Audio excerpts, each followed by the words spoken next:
Je n'aimais pas l'école, parce que j'y étais mal reçu, déjà dans un premier temps.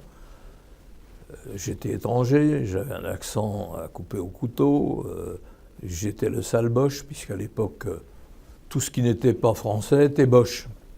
C'était en 1937, l'école communale de la rue des Morillons.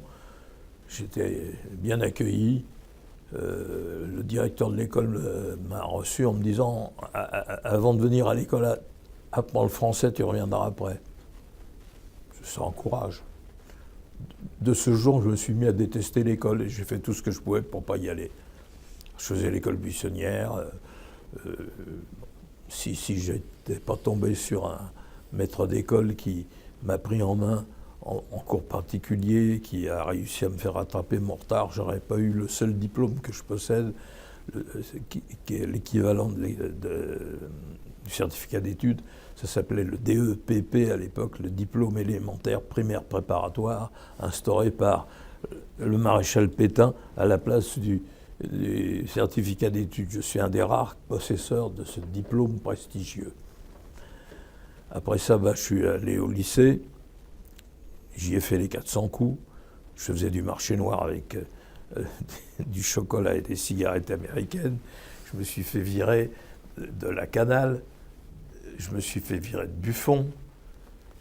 On m'a collé dans une boîte à bachot, ça s'appelait comme ça à l'époque. Là, j'ai pu apprendre un petit peu quelque chose parce que là, je suis tombé aussi sur un prof qui m'a pris en amitié, tout simplement parce que j'étais au fond de la classe et que je ne voulais pas écouter toutes leurs conneries, ça ne m'intéressait pas. Je passais mon temps à lire Prévert. À l'époque, Prévert était un poète maudit. C'était presque interdit, en tout cas à l'école, au lycée, c'était interdit de lire du Prévert. Et moi, j'étais au fond de la classe, en train de lire passionnément Paroles de Prévert, et je buvais les lignes, les vers. C'était tout ce que j'éprouvais, la révolte contre la société, le désir de foutre cette putain de société en l'air. J'étais du genre anard, et quand je lisais Prévert, alors, le petit bruit de l'œuf dur cassé sur un comptoir d'étain, quand il remue dans la mémoire de l'homme qui a faim, ah, ça c'était mon credo. Alors le prof s'approche de moi un jour, il dit « Ça vous intéresse, ce genre de littérature ?» Je dis « Oui, parce que ça, c'est de la littérature, c'est pas les conneries que vous nous apprenez, du Sully Prud'homme, le régiment qui passe devant la porte de Saint-Martin, hein, la musique qui marche au pas, c'est pas pour moi. » Alors il me dit « C'est dommage que vous soyez aussi flemmard, parce que vous n'êtes pas aussi crétin que vous en avez, que vous voulez le paraître. Vous devriez faire un effort. » Et il me propose de me donner des cours particuliers gratuits. Et ce type m'a emballé.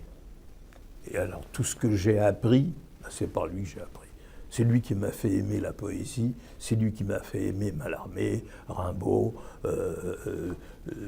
etc., etc. C'est lui qui m'a fait lire la trilogie de Jules Vallès, L'Insurgé, Le Bachelier, etc. Ça, c'était fait pour moi. Et à partir de là, je me suis mis à apprendre. J'étais premier dans toutes les matières sauf en maths. J'ai toujours été nul. Je sais compter de tête, mais je sais toujours pas compter autrement. Je savais faire des prix de revient de mes bateaux de tête, alors que j'étais incapable de les faire noir sur blanc.